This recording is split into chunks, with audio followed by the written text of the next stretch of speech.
I beg of you, if you were the primary parent, the primary attachment figure in the beginning, and now they've been turned against you, please don't use the word alienation to describe what's happening to you.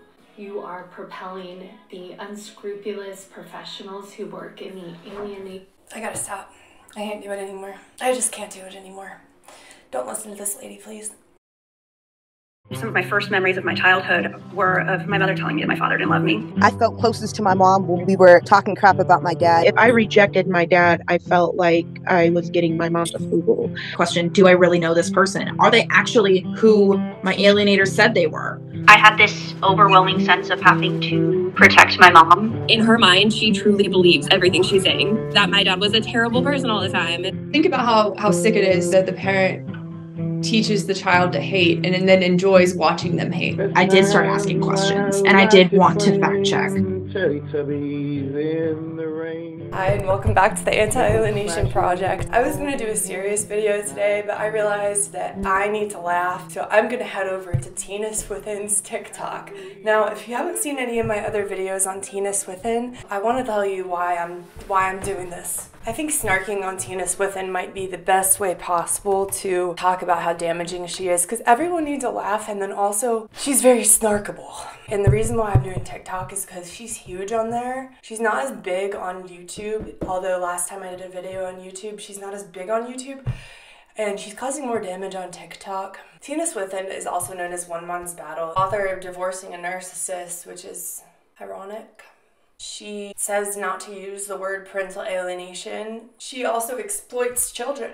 That's what she likes to do. She exploits Ty and Brinley, Maya and Sebastian, and she doesn't seem to have any problem with exploiting these poor kids. If you don't know how TikTok works, I'll let you guys know. She's getting paid on TikTok. She has so many followers. Oh yeah, she's made money on YouTube too. She has almost 500,000 views. She's definitely getting paid on YouTube and TikTok. Now, I'm not making any allegations against this lady. I'm just snarking on her. But come to your own conclusions. That's all I'm going to say about that. So we're going to start with this TikTok. It's the first one, most recent one. She posted it 20 hours ago. She says in the caption, "Wherever you are in the world, we need you right now. The California family court system is in crisis." Well, I think we can all agree with the family court system's crisis. However, there's hope. Let's go ahead and watch this TikTok. If you care about children, I need 2 minutes of your time. I can say right off the bat, she's just manipulating you if you care about children. She's setting it up so if you disagree with her, she's going to claim you don't care about children. Cool. You care about children though, Tina, don't you? Because you exploit their stories all over your social media accounts. By the way, these are underage children. She's exploiting these children. The court system prioritizes parental rights over child safety, and as a result, we have a lot of children who have been murdered.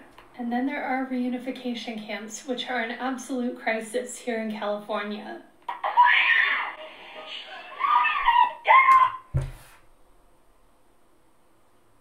The fact that she's posting these videos about these children's trauma.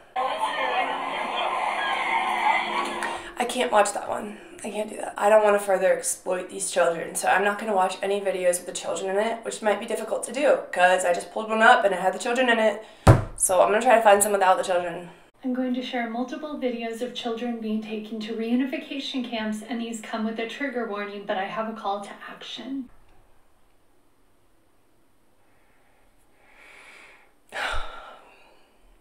I think Tina Swithin is like single-handedly behind the exploitation of the children in these cases of reunification camps. All of her videos have children in it. I can't even find one TikTok. Very urgent call to action for California. I have a very urgent call to action to stop you. Fighting to protect your kids in family court is exhausting, and it drains your soul. I was recently interviewed on a podcast called The One Girl Revolution, and I wanted to share the answer that I had to the question of, how do you keep going when you're in this? I'm sure that there were so many situations or so many moments where you were like, why am I even fighting for this? Like, maybe I'll just give in or, split custody or whatever. What gave you the courage to keep fighting for what was right? It's interesting because in my mind, there was never another option. Were there times where, I am I pride myself on my documentation. I documented everything, and then... So did my mom. She had a calendar and she would write every day what my dad did wrong. Every day on the calendar. And what my dad, you know, if he didn't take one of the kids or if he refused to take the baby, you know, she would write every little thing that wasn't even a problem wrong on the calendar. That's why I really believed everything, because I think she believed it to convince herself of it. Tina Swithin is against shared parenting. I didn't know much about the family court system before I started this project. And when I first heard of the shared custody 50-50, I was like, yeah, that's a no-brainer. This is just my opinion. Let me put it this way. You never see any fathers against 50-50 custody.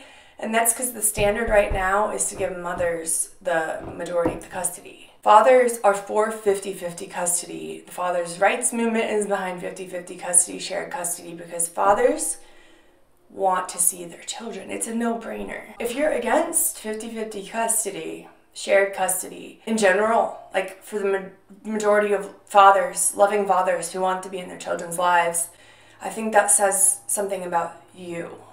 Not having that close bond with your dad is going to cause a void inside of you. And that's the same thing with a mom as well. So that's why it's important to have your mom and your dad. I think this is kind of a no-brainer for the majority of people. And I'm a mother too, myself. Being able to grow children inside of your own body, birth children, and nourish them from your own body is a privilege that I'll never take for granted. At the same time, two things can be true at once. I will never take for granted the importance of my husband's role in my children's lives. And they need him just as much as they need me. I'm a big advocate for shared parenting and 50-50 custody. My dad had every other weekend and every Wednesday night. How are you supposed to parent and have full-time, like, loving bond with your kids if you get like 5 days out of the month, 6 days out of the month? And I don't know why that would be upheld as the standard. The year is 2023, and it's time that feminists, these radical feminists, realize that they're gypping their children. They're gypping their children by insisting that their father doesn't need to be in their life. But let's go back to this video. Why my kids are safe today, but if you looked at my documentation, for example, there could be 3 months or 6 months where there's not a single thing documented. And that's not because there weren't things happening to my kids. It was because I was trying to find my oxygen mask. I've often said on the day I received my family court case number, August 18th, 2009, I also received my own personal terrorist. And that is the best descriptor I could give for what we've been through. We would never send a man into war for years at a time with no reprieve and no resources. But the family court system and our society allows women to be put into war in the family court system. Why does she have to say that? It's not just women. It's actually, a lot of the time, it's men, actually. My dad didn't even go to court with my mom because he was told by his lawyer that he would lose. And you know what? He was right. That was 20 years ago, and he would probably still lose today. There's radical feminists want to take the position that women are victims, always. Women are victim in court. Women are always the victims, and it's really not true, and it's also not empowering. When do children have a voice in what happens to them in family court? While some states technically do have a recommended age where they will start listening to children, many do not. It's a huge myth that a child ever gets to decide what happens to them in family court. It is the wild, wild west, and it is truly up to the discretion of the judge presiding over that case. I do think that many years ago, kids did have more of a voice in the system, and then something changed. Enter the reunification industry, which is part of the alienation industry. Okay, I have to agree with her in one way. Yes, there are a lot of people in this space that try to exploit parents' desperation and try to make money. It's mostly toxicity in this space. I try to stay in my own lane because of that. But I know why she's saying that children need to have a voice in the family court. That's because she wants alienated, allegedly, she wants alienated children to be able to say no. And this is the same thing that was going on with me when I was 9, 10, 11, 12, 13, 14, like the list goes on. I believed it was all my idea. I believed they were all my beliefs. That's the problem here, because alienated kids believe it's all their decision, all their beliefs to reject their parent. And it's not, of course. They've been brainwashed and manipulated, and it's actually survival instinct to take the side of the alienator. So there actually is a problem with this. There's a reason why children can't consent. Children don't have the perspective and the forethought to know the ramifications of their actions. Also, can we talk about how it's way too much pressure to put on a child to make the decision of which parent to live with or which parent to decide to keep in their life? What are you talking about, Tina? Like, what are you talking about? You want to put that on a child? You want to put that on a child? Really? Really? A lot of money in forcing children into relationships with parents who they reject. We need to continue exposing individual... Forcing children into relationships who they reject is exactly what you're doing with an alienated child in order to try to keep the loving relationship in their life. Who are profiting off of childhood trauma that they are directly causing. It's you! It's you doing that! To kids. When do children have a... Because my dad... Sadly, the majority of family court cases are very predictable. I don't need a crystal ball, and it's not rocket science. The predictability increases if one parent is abusive and the assets are in the middle to upper class range. These are the cases that are targeted by unscrupulous professionals who work in the alienation industry. Before we go into that, I want to take you to the origins of alienation, and I must use air quotes. It was developed... You can go watch my other video where she actually describes how her ex-husband was alienating her children against her. That's why she's so contradictory, because she admits alienation exists, yet at the same time she says it doesn't. And don't say the words parental alienation. Here's what I keep wondering. Why would someone be so outspoken and like dedicate their platform and their lives to proving that something is not real? Like, what are your motives? We don't ever use the word narcissist in family court. The word is fine to use if you're talking to your therapist, if we're here in survivor communities. So she's telling you not to use the word narcissist, and maybe she's right about this, I don't have enough information, but she wrote a book called Divorcing a Narcissist. I can't stand people who police language like this. Just no. But that's really where it should stay. I successfully protected my daughters because my ex-husband was a narcissist, probably a sociopath, but I never once used that word. So let's keep that word for our healing journeys, for understanding what we've all lived through, for our therapist couch, and let's keep that word out of the courtroom. Sorry, I guess I'm confused. I missed the point in time where we all decided to make Tina the authority on which language we can use. I guess I need to inform and educate myself.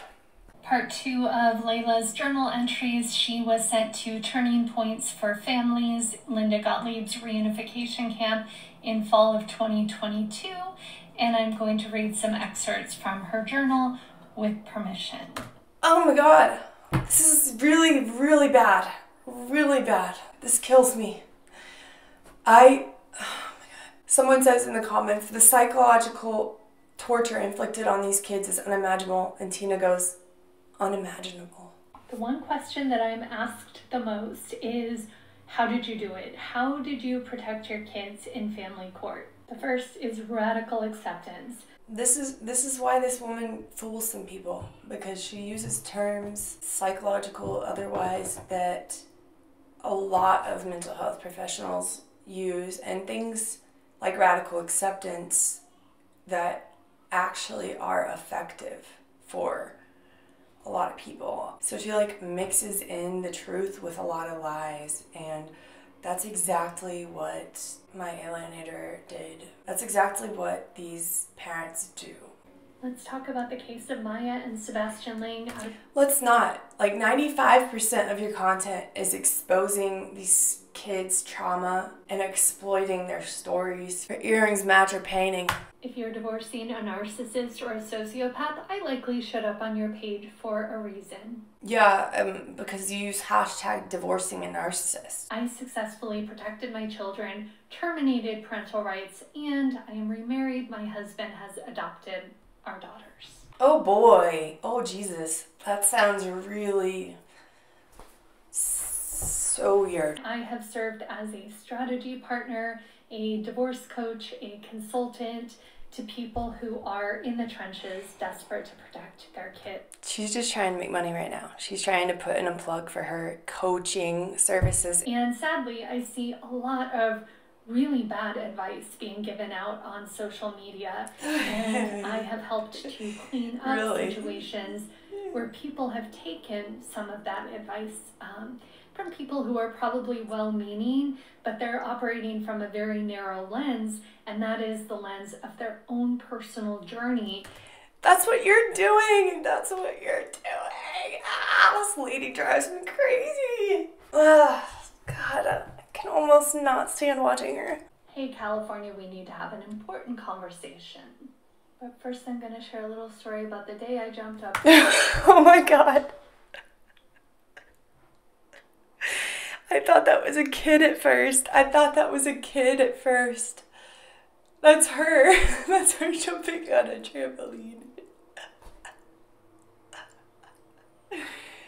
Oh my God. I at a trampoline park 5 years ago and didn't land so well. Oh no. Oh no, that's black and blue. She hurt her foot. Stop laughing. Stop laughing. Look at her eyes. This was the aftermath. Oh boy. Not so good. What's nonsense? This is a disgusting foot. I was told it would likely require surgery, and so I went to work researching the best surgeons in my area, outside of my area, and I can't even imagine if I called one of these surgeons and they said, yeah, I actually haven't done foot surgery, ankle surgery before. I usually work on shoulders or the spinal cord. Where is she going with this? How is this related to anything? Is this going to be a metaphor?